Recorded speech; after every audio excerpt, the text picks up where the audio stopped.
Good morning, South. Please stand for the Pledge of Allegiance with the contestants of Poetry Out Loud.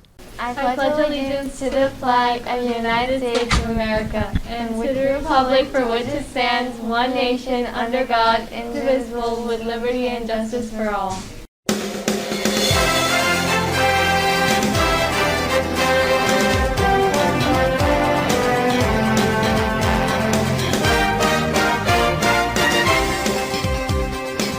We'll hear more from them later in the show. Good morning once again, and welcome to the Falcon Report for this Thursday, the 23rd of December, 2021, a day 2. I'm Aiden Dombrowski. And I'm Aiden Andres. In an effort to stay ahead of Nassau County's spiking coronavirus numbers, all after-school activities were canceled these past 2 days. Out of what Superintendent Dr. Loper terms an abundance of caution, clubs, events, and sports were all called off, and all students were to leave the school right after classes and extra help. Coupled with already in place safety measures, mask wearing, and 3-foot distancing, these precautionary cancellations contribute to the school's continued measures to keep all safe. These past few weeks, the students in Mrs. Patricia Franco's Spanish 5 classes learned all about the landscapes of Hispanic countries. After distributing into groups, students chose from an array of Spanish-speaking countries around the world. The students researched various aspects of their chosen countries. Apart from just general facts about the country, the group members looked at the unique features of their selected nations, such as unique rivers, forests, mountains, volcanoes, and cities. Como a uno le plazca, pero obviamente si uno quiere tomar un tour, hay esas opciones también. Learning about the history of the various famous sites they have selected, the Spanish students compiled their information into a slideshow and prepared to discuss them widely in Spanish. With the completed projects ready, the Spanish students presented their findings to their fellow classmates. And on that note of poetry, standout students with a passion for the arts were chosen to represent South in the annual Poetry Out Loud competition. Emily Knopfler spoke with the winners of the preliminary rounds and their plans going forward. Emily?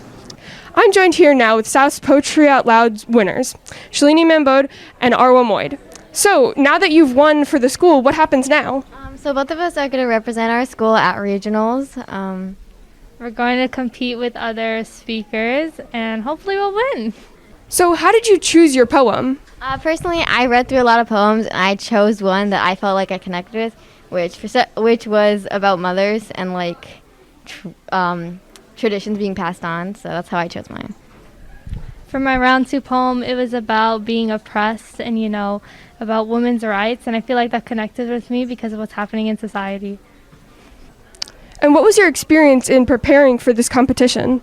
My creative writing class, we had Zoom meetings with people who were, Susan, who was a part of the project and the organization. We had meetings to talk about our poems. We wrote responses to our poems. We analyzed our poems, and then the kids who were competing, we memorized their poems with help from Miss Rudin in the English department. So as Arwa said, we memorized our poems, and we also had to memorize a second poem, and that's how we won and got into regionals. And what made you decide to enter the competition? My creative writing class, as I said before, we did do the Zoom videos, and she showed us videos afterwards of people competing and stuff, and that kind of inspired me because I wanted to do that, and I thought it would be really cool to try it out.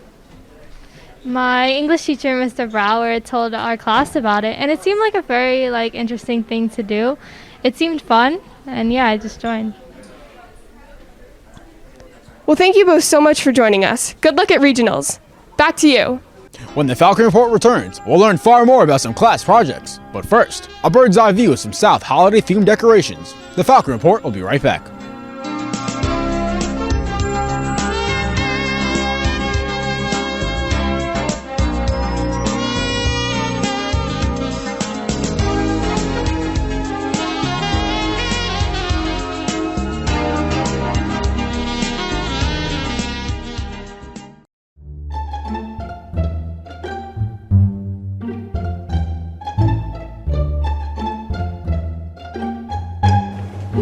We see you. You guys seem pretty good for the football team.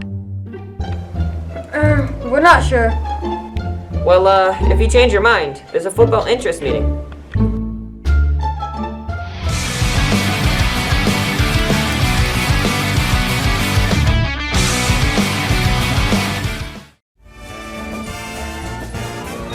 It's the most wonderful time of the year. With the step squad a step in the jet wheel to sing in that holiday cheer. It's the most wonderful time of the year. It's the chilliest season of all. With the track team a freezing, the band always pleasing, hanging decorations in the hall. There'll be last minute grading and kids gift exchanging. It's Falco's big year. It's the most wonderful time.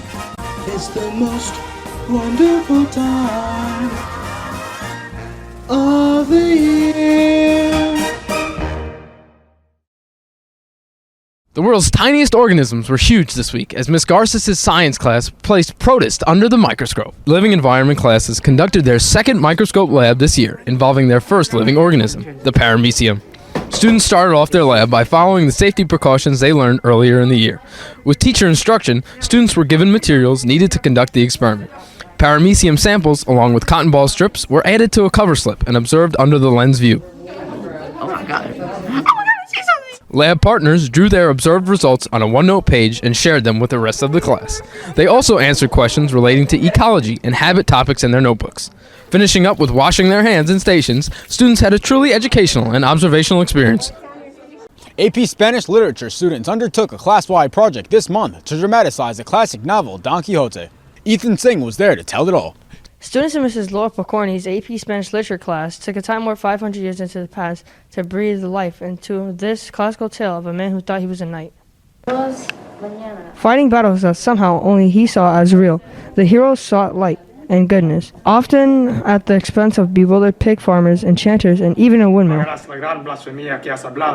The class took complete ownership of the reenactment. Students each wrote a portion of the elaborate script and then edited each other's work. Then Miss Pocorni and the other students started to film out each other's scenes using homemade props and huge amounts of creativity to bring the novels to life.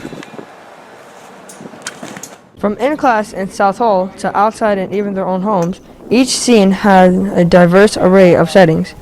In advance today's world premiere of the class efforts, significant editing was done to put the final touches on what is nothing short of a masterpiece.